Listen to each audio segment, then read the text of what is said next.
আগামীকাল সেই দিন, সেই মাহেন্দ্রক্ষণ যখন জগন্নাথ মন্দিরের দ্বার খুলে যাচ্ছে। সমুদ্রের পাশাপাশি মন্দিরে উৎসাহ অনেকটাই বেড়ে গিয়েছে। মন্দিরকে কেন্দ্র করে মানুষের মধ্যে যে আবেগ, সেই আবেগও লক্ষ্য করা যাচ্ছে। রাজ্য একটি নতুন ধর্মস্থান পাচ্ছে, নতুন একটি ধর্মক্ষেত্র, যা পর্যটনে অন্য মাত্রা যোগ করবে বলেই সকলে মনে করছেন। আমরা এই মুহূর্তে সরাসরি নজর রাখবো দীঘাতে। আমাদের সঙ্গে রয়েছেন আমাদের প্রতিনিধি শ্রেয়সী গঙ্গোপাধ্যায় এবং তার সঙ্গে স্বয়ং দ্বৈতাপতিও রয়েছেন। শ্রেয়সী,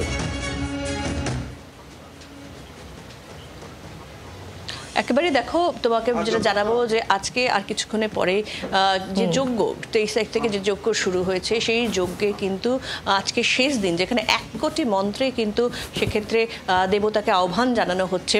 আর আমার যার নেতৃত্বে এই যজ্ঞ হচ্ছে তিনি হচ্ছেন রাজেশ দ্বৈতাপতি। আমি তার সঙ্গে একটুখানি কথা বলবো।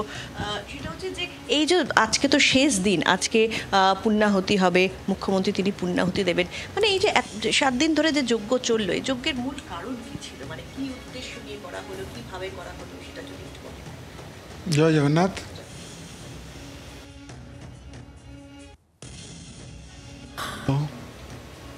মন্দিরে জগন্নাথ নামে মাননীয় মুখ্যমন্ত্রী জগন্নাথ মন্দির বলে নাম দিয়েছেন, যাকে স্বয়ং প্রভু জগন্নাথকে আমি তৈরি করে এনেছি। যে ওখানে 12 বছর 19 বছর অন্তরে যখন নবকলেবর হয়, তখন যে দারুব্রহ্মকে আমাকে স্বপ্ন হয়, যে দারুব্রহ্ম কাঠ আমরা আনি, সেটা প্রভুরকে হবার পরে কিছু কাঠ আমাদের কাছে থাকে মন্দিরের ভিতরে।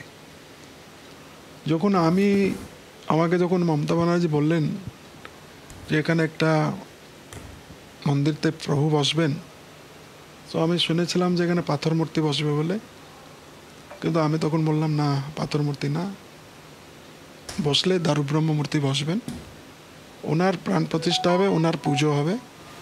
তখন উনি বললেন না, আপনি এটা করে আনবেন। সে ঠাকুরকে আমি নিয়ে এসেছি। নিয়ে এসে কোন প্রভুকে আজকে 7 দিন ধরে মহাযজ্ঞ হচ্ছে, আহ্বান করছে যে প্রভু কীরকম ভালোভাবে নির্বিঘ্নে প্রভু কীরকম সিংহাসনে বসবেন, দৈনন্দিন প্রসাদ পাবেন, ভোগ পাবেন, যেটা আমাদের পরম্পরাতে কাঠতে রান্না, হাঁড়িতে রান্না, ওই জগন্নাথের জন্য ভোগ হবে। ওই যে চিন্তাভাবনা, তার আজকে আমাদের আজকে 29 তারিখে আজকে 4টা থেকে 5টার মধ্যে আমাদের মাননীয় মুখ্যমন্ত্রী উনি আসবেন। ওখানে একটা শিলা পূজা হবে ঠিক মন্দিরের সামনে, যে শিলাতে আজকে 7 দিন ধরে মহাপূজা হচ্ছিল 1 কোটি মন্ত্রতে। ওই জিনিসটাকে ওখানে রাখতে হবে। তারপরে আমাদের ধ্বজা বাঁধার জন্যে ধ্বজাটাকে উনি ছোঁয়ার পরে ধ্বজাটা যাবে উপরে। তারপরে পুণ্যাবতী হবে। পুণ্যাবতী হওয়ার পরে আমরা টাইমলি দেখে প্রভুকে ভিতরে নিয়ে যাব। এখনই যতগুলো ঠাকুর আমাদের পার্শ্ব দেবতা, যতগুলো ঠাকুর ছিল তাকে আমরা সব বসিয়ে দিয়েছি। এখনই যত মন্দির, বিমলা, লক্ষ্মী, সরস্বতী, সত্যভামা, যত ঠাকুর আছে সবাইকে এখনই বসানো হয়ে গেছে। কিন্তু প্রভু যখন যাবে, প্রভু ওনার যখন আমরা একটা বিধি হিসাবে টাইমটাকে আমরা দেখব, যে টাইমটা আমাদের শাস্ত্র মতো আসবে, ওই টাইমটাকে নিয়ে আমরা প্রভুকে বিরাজমান করব। প্রভু বিরাজমান পরে কালকে সকালে ঠাকুরের মহাভোগ হবে। মহাভোগ হয়, প্রসাদ হয়। জগন্নাথকে সমস্ত ভেষ আমরা করব। ভেষ করে ওখানে মাঘ স্নান হবে। মাঘ স্নান কেন, অন্য লোক সব কেউ ছুঁয়ে থাকবে, কি করবে কি না, শাস্ত্র মতে তা না হলে ভোগটা হয় না। ভোগ হয়ে যাওয়ার পরে আমাদের মাননীয় মুখ্যমন্ত্রী আসবেন, আমার সঙ্গে গিয়ে ওখানে আরতি করবেন। আরতি করার পরে আমরা যেরকম আমাদের প্রোগ্রাম আছে উদ্ঘাটন করার জন্যে, যেটা মুখ্যমন্ত্রী উদ্ঘাটন করবেন, সেই যে প্রোগ্রাম আছে সে প্রোগ্রামগুলো সব করা যাবে। আচ্ছা, এই যে যজ্ঞ হলো, এই যে সেই যজ্ঞে মানে কীরকম মানে আমরা যেটা বুঝতে পারছিলাম যে একটা বিশাল যজ্ঞ, মানে কার্যত সাম্প্রতিক ইতিহাসে পশ্চিমবঙ্গে এত বড় যজ্ঞ দেখা যায়নি। সেখানে কীরকম কত কি প্রয়োজন হলো, কত বেলকাঠ বা কী প্রয়োজন হলো সেটা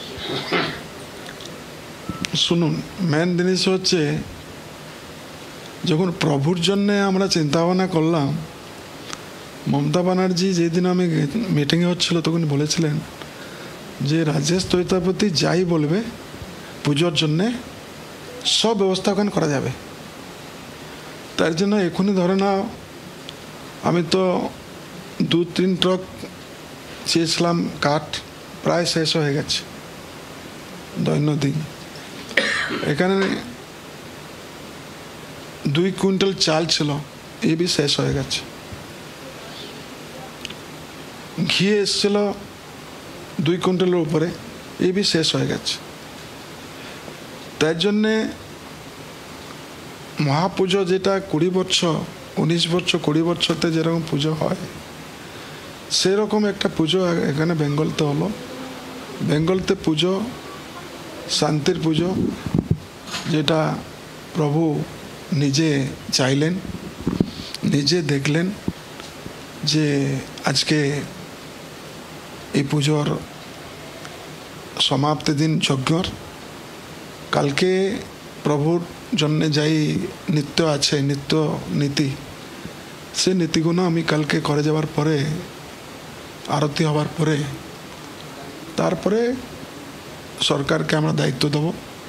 আর কিছু ব্রাহ্মণ লোককে এখানে রাখা আছে, তারা পুজো করবে। ইস্কনরা যারা আছে তারা।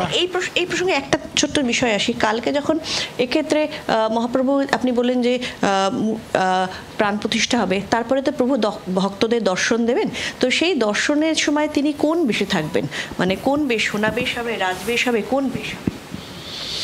ওই বেশটা আমি এখানে করাচ্ছি, যে আমাদের জগন্নাথ মূর্তিকে নিজের হাতে, নিজের হাত পাও নেই প্রভুর, চাই জন্য পুরো সোনার ভেষ আমি বানাচ্ছি। ভক্তকে প্রথমবার দারুব্রহ্ম ঠাকুর সোনার ভেষে ভক্তদেরকে দর্শন দেবে। একেবারেই দেখো যে বিষয়টা রাজেশ দৈতাপতির যার নেতৃত্বে কিন্তু এই মহাযজ্ঞ চলল, তিনি যেটা স্পষ্ট বলছেন যে আজকে সেই যজ্ঞের শেষ দিন, যখন 1 কোটি মন্ত্র উচ্চারণ ইতিমধ্যেই হয়ে যাচ্ছে এবং সেখানে প্রভুকে আহ্বান জানানো হয়েছে এবং কালকে মন্দিরের দ্বারোদ্ঘাটন হবে, তার আগে মহাপ্রভুর প্রাণ প্রতিষ্ঠা হবে এবং তারপরেই কিন্তু দ্বারোদ্ঘাটনের পরে মহাপ্রভু সোনা বেশে তিনি নিজে তৈরি করছেন সেই বেশে। আর সেই মহেন্দ্র খনের অপেক্ষায় এই মুহূর্তে রয়েছে গোটা রাজ্যের মানুষ। বাংলার আওয়াজ, বাঙালির আবেগ, জি 24 ঘন্টা।